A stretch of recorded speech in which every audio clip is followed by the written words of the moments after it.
ನಮಸ್ತೆ ಎಲ್ಲರಿಗೂ, welcome back to scheme ವಾರ್ತಾ ಕನ್ನಡ ನ್ಯೂಸ್ ಚಾನೆಲ್. ಇವತ್ತಿನ ವಿಡಿಯೋ ಏನು ನೋಡಲಿಕ್ಕೆ ಹೋದರೆ, ನೀವೆಲ್ಲ ಕಮೆಂಟ್ ಹಾಕ್ತಾ ಇರೋದು 31 ಮತ್ತು 32ನೇ ಕಂತಿನ ಗೃಹಲಕ್ಷ್ಮಿ ಹಣ ಬಂದಿಲ್ಲ ಅಂತ ಹೇಳಿ. ತುಂಬ ದಿನಗಳಿಂದ 31ನೇ ಕಂತು ಬಿಡುಗಡೆ ಆಗಿದೆ. ಆದರೂ ನಿಮ್ಮ ವಿಡಿಯೋ ಕೂಡ ಅದರಲ್ಲಿ ಬರ್ತಾ ಇದೆ. ನಿಮ್ಮ ವಿಡಿಯೋದಲ್ಲಿಯೂ ಕೂಡ 31ನೇ ಕಂತಿನ ಹಣ ಬರ್ತಾ ಇದೆ. ಆದರೂ ನಮಗೆ 31ನೇ ಕಂತು ಇನ್ನೂ ಕೂಡ ಬಂದಿಲ್ಲ ಅಂತ ಹೇಳಿ ತುಂಬ ಕಮೆಂಟ್ಸ್ಗಳು ಬರ್ತಾ ಇದೆ. ಇವಾಗ 31ನೇ ಕಂತು ಮಾತ್ರ ಅಲ್ಲ, 32ನೇ ಕಂತು ಕೂಡ ಬಿಡುಗಡೆ ಪ್ರಾರಂಭ ಆಗಿದೆ. ಇದರಲ್ಲಿ ಇನ್ನೊಂದು ಗುಡ್ ನ್ಯೂಸ್ ಏನು ಅಂತ ಹೇಳಿದರೆ, ಈ ಸಾರಿ 2,000 ಹಣ ಅಲ್ಲ, ಒಟ್ಟಿಗೆ 4,000 ಹಣವನ್ನು ಕೂಡ ಮುಖ್ಯಮಂತ್ರಿಗಳಾದಂತಹ DK ಶಿವಕುಮಾರ್ ಅವರು ಹಾಕಿ ಒಂದು ಸಿಹಿ ಸುದ್ದಿಯನ್ನು ಕೂಡ ಗೃಹಲಕ್ಷ್ಮಿಯರಿಗೆ ನೀಡಿದ್ದಾರೆ. ಇನ್ನು ಆ 4,000 ಹಣ ನಿಮ್ಮ ಖಾತೆಗೆ ಬಂದಿದೆಯಾ ಇಲ್ವಾ ಅಂತ ಹೇಳಿ ನೀವೇ ಹೇಳಬೇಕು. ಕಮೆಂಟ್ ಬಾಕ್ಸಲ್ಲಿ ನೀವು ತಿಳಿಸಬೇಕು. ಯಾವ ಜಿಲ್ಲೆ ಅಂತ ಹೇಳಿ ಮೆನ್ಷನ್ ಕೂಡ ಮಾಡಿ. ಮೊದಲನೆಯದಾಗಿ ಗೃಹಲಕ್ಷ್ಮಿ ಹಣ ನಿನ್ನೆ ಬೆಳಗ್ಗೆ 10:45ರಿಂದ ಪ್ರಾರಂಭವಾಗಿದ್ದು 4,000 ರೂಪಾಯಿ ಅದರಲ್ಲಿಯೂ ಮೊದಲನೇ ಹಂತದಲ್ಲಿ ಬಿಡುಗಡೆಯಾಗಿದ್ದು ಬೆಂಗಳೂರಿನ ಗೃಹಲಕ್ಷ್ಮಿಯರಿಗೆ.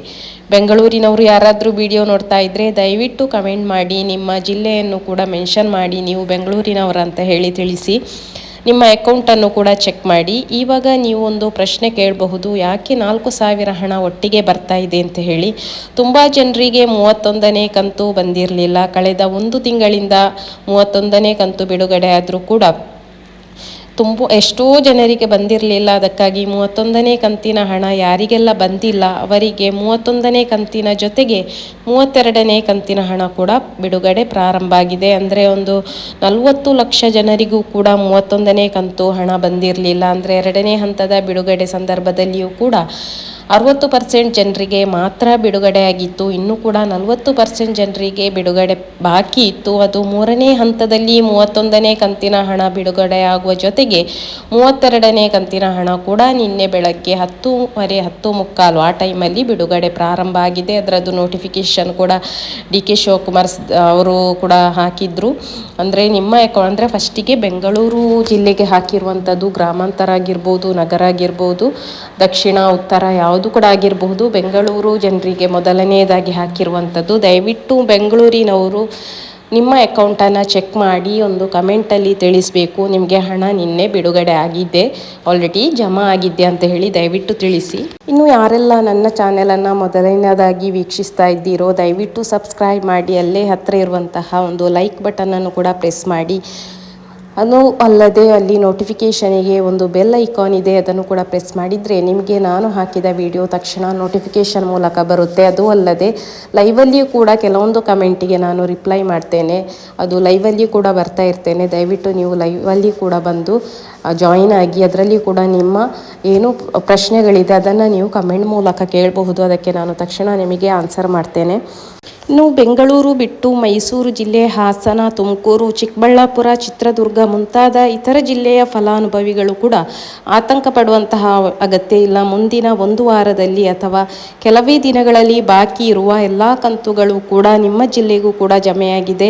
ಈಗ ಮೊದಲನೇ ಹಂತದಲ್ಲಿ ಇಷ್ಟೂ ಜಿಲ್ಲೆ ಅಂದರೆ ಇವತ್ತು ನಿನ್ನೆಯಿಂದ ಬೆಂಗಳೂರು ಜಿಲ್ಲೆಗೆ ಆದರೆ ಇವತ್ತು ನಿಮಗೆ ಆಲ್ಮೋಸ್ಟ್ ಒಂದು 10-20 ಜಿಲ್ಲೆಗಳಿಗೂ ಕೂಡ ಕಂಪ್ಲೀಟಾಗಿ ಜಮಾ ಆಗುತ್ತೆ. ನೀವು ದಯವಿಟ್ಟು ನಿಮ್ಮ ಅಕೌಂಟನ್ನು ಚೆಕ್ ಮಾಡಿ ಕಮೆಂಟ್ ಮೂಲಕ ತಿಳಿಸ್ಲಿಕ್ಕೂ ಕೂಡ ಮರಿಬೇಡಿ. ಇನ್ನು ಅದಲ್ಲದೆ ಗೃಹಜ್ಯೋತಿ ಯೋಜನೆಯ ಬಗ್ಗೆ ತುಂಬ ಜನರಿಗೆ ಇರುವಂತಹ ಕ್ವಶನ್ ಅಂತ ಹೇಳಿದರೆ, ಈಗ ಆಲ್ರೆಡಿ ಒಂದು ಡೇಟ್ ಕೊಟ್ಟಿದ್ದರು. ಆ ಡೇಟ್ ಒಳಗೆ ನಾವು ಗೃಹಲಕ್ಷ್ಮಿ ಯೋಜನೆಗೆ ಮರು ಅರ್ಜಿ ಸಲ್ಲಿಸಲಿಕ್ಕೆ ಕಡ್ಡಾಯವ ಅಥವಾ ಅದಕ್ಕಿಂತ ಹೆಚ್ಚು ಟೈಮ್ ಕೊಟ್ಟಿದ್ದಾರಾ, ವಿಸ್ತರಣೆ ಮಾಡಿದ್ದಾರಾ ಅಂತ ಹೇಳಿ ತುಂಬ ಜನರಿಗೆ ಇರುವಂತಹ ಕ್ವಶನ್. ಈಗ ಆಲ್ರೆಡಿ ಏನು 31ನೇ ತಾರೀಕು ಅಂತ ಹೇಳಿದ್ದು ಅದನ್ನು ಇನ್ನೂ ಕೂಡ ವಿಸ್ತರಣೆ ಮಾಡಿದ್ದಾರೆ. ಇನ್ನೂ ಕೂಡ ನಿಮಗೆ ಅರ್ಜಿ ಸಲ್ಲಿಸಲಿಕ್ಕೆ ಅವಕಾಶ ಇದೆ.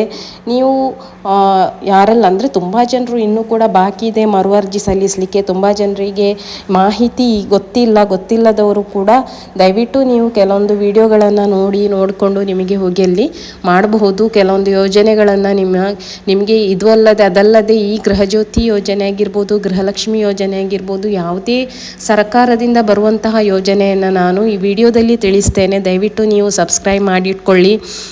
ಇನ್ನು ಕೊನೆಯ ದಿನಾಂಕ ಕೂಡ ಗೃಹಜ್ಯೋತಿಗೆ ಜುಲೈ 31 ದಿನಾಂಕ ಕೊನೆ ದಿನಾಂಕ ಆಗಿತ್ತು. ಆದರೆ 50% 50% ಜನರು ಅರ್ಜಿ ಸಲ್ಲಿಸಿರುವುದರಿಂದ ಈ ದಿನಾಂಕವನ್ನು ಆಗಸ್ಟ್ 31ರವರೆಗೆ ಕೂಡ ವಿಸ್ತರಿಸಲಾಗಿದೆ. ಇನ್ನು ನೀವು ಎಲ್ಲಿ ಅರ್ಜಿ ಸಲ್ಲಿಸಬೇಕು, ಬಿಲ್ ನೀಡಲು ಬರುವ ಅಧಿಕಾರಿಗಳು ಫಾರ್ಮ್ ನೀಡದಿದ್ದರೆ ಕಾಯಬೇಡಿ. ನಿಮ್ಮ ಹತ್ತಿರದ ಮೆಸ್ಕಾಂ KEB ಯಾವ ಕಚೇರಿ ನಿಮ್ಮ ಹತ್ತಿರ ಇದೆ ಅಲ್ಲಿ ಹೋಗಿ ನೀವು ಅರ್ಜಿ ಸಲ್ಲಿಸಬೇಕು. ಅದಕ್ಕೆ ಬೇಕಾಗುವಂತಹ ದಾಖಲೆ ಅಂತ ಹೇಳಿದರೆ ಆಧಾರ್ ಕಾರ್ಡ್ ಮತ್ತು ಹಳೆಯ ಕರೆಂಟ್ ಬಿಲ್ಲನ್ನು ತಗೊಂಡು ಹೋಗಿ, ಆಧಾರ್ ಲಿಂಕ್ ಆಗಿರೋ ನಿಮ್ಮ ಮೊಬೈಲ್ ಸಂಖ್ಯೆ ಅಂದರೆ OTP ಬರುತ್ತೆ, ಅದಕ್ಕಾಗಿ ಅದನ್ನು ಕೂಡ ತಗೊಂಡು ಹೋಗಿ. ಬಾಡಿಗೆದಾರರಾಗಿದ್ದರೆ ಬಾಡಿಗೆಯಲ್ಲಿ ಎಗ್ರಿಮೆಂಟ್, ನಿಮಗೆ ರೆಂಟಲ್ ಲೀಸ್ ಎಗ್ರಿಮೆಂಟ್ ಇದ್ದರೂ ಕೂಡ ನೀವು ತಗೊಂಡು ಹೋಗಿ. ಒಂದು ವೇಳೆ ಇಲ್ಲದಿದ್ದರೆ ಅವರೇ ಒಂದು ಫಾರ್ಮನ್ನು ಕೊಡ್ತಾರೆ, ಅದನ್ನು ಫಿಲ್ ಮಾಡಿದರೆ ಆಯಿತು. ಇನ್ನು ನೀವು ಖಾಸಗಿ ಆನ್ಲೈನ್ ಲಿಂಕಿಗೆ ಕೂಡ ನಂಬೇಡಿ, ಅಲ್ಲಿ ನೀವು ಹಾಕಲಿಕ್ಕೆ ಹೋಗಬೇಡಿ. ಆನ್ಲೈನಲ್ಲಿ ಯಾವುದೇ ಆಪ್ಷನ್ ಇಲ್ಲ. ನಾವು KEBಗೆ ಹೋಗಬೇಕು ಅಥವಾ ಕರೆಂಟ್ ಬಿಲ್ ಕೊಡಲಿಕ್ಕೆ ಬರ್ತಾರಲ್ಲ ಅವರ ಮುಖಾಂತರ ಸಲ್ಲಿಸಬೇಕು. ಇಲ್ಲಂತ ಹೇಳಿದರೆ ಅಲ್ಲಲ್ಲಿ ಗ್ರಾಮ ಪಂಚಾಯತಿ ಆಗಿರ್ಬೋದು, KEB ಮುಖ್ಯಸ್ಥರಾಗಿರಬಹುದು, ಅಲ್ಲಲ್ಲಿ ಗ್ರಾಮದಲ್ಲಿಯೂ ಕೂಡ ಕೆಲವೊಂದು ಕ್ಯಾಂಪ್ಗಳನ್ನು ಮಾಡಿ ಅಲ್ಲಿ ಕೂಡ ಮರು ಅರ್ಜಿಯನ್ನು ಸಲ್ಲಿಸ್ತಾ ಇದ್ದಾರೆ. ಅಲ್ಲಿ ಕೂಡ ನೀವು ಹೋಗಿ ಸಲ್ಲಿಸಬಹುದು. ನೀವು ಇಷ್ಟೆಲ್ಲ ದಾಖಲೆಗಳನ್ನು ತೆಗೆದುಕೊಂಡು ಹೋಗಬೇಕಾಗುತ್ತೆ. ಅದನ್ನು ತಗೊಂಡು ಹೋಗಿ ನೀವು ಅಲ್ಲಿ ಮರು ಅರ್ಜಿಯನ್ನು ಸಲ್ಲಿಸಬಹುದು. ಇನ್ನು ಬಾಡಿಗೆದಾರರಾಗಿದ್ದರೆ ನಿಮ್ಮಲ್ಲಿ ಎಗ್ರಿಮೆಂಟ್ ಇಲ್ಲ ಅಂತ ಹೇಳಿ ನೀವು ಹೆದರುವಂಥ ಅವಶ್ಯಕತೆ ಇಲ್ಲ. KEB ಅವರೇ ನಿಮಗೆ ಒಂದು ಲೆಟರನ್ನು ಕೊಡ್ತಾರೆ, ಅದನ್ನು ನೀವು ಫಿಲ್ ಮಾಡಿ ಒಟ್ಟಿಗೆ ಕೊಟ್ಟರೆ ಆಯಿತು.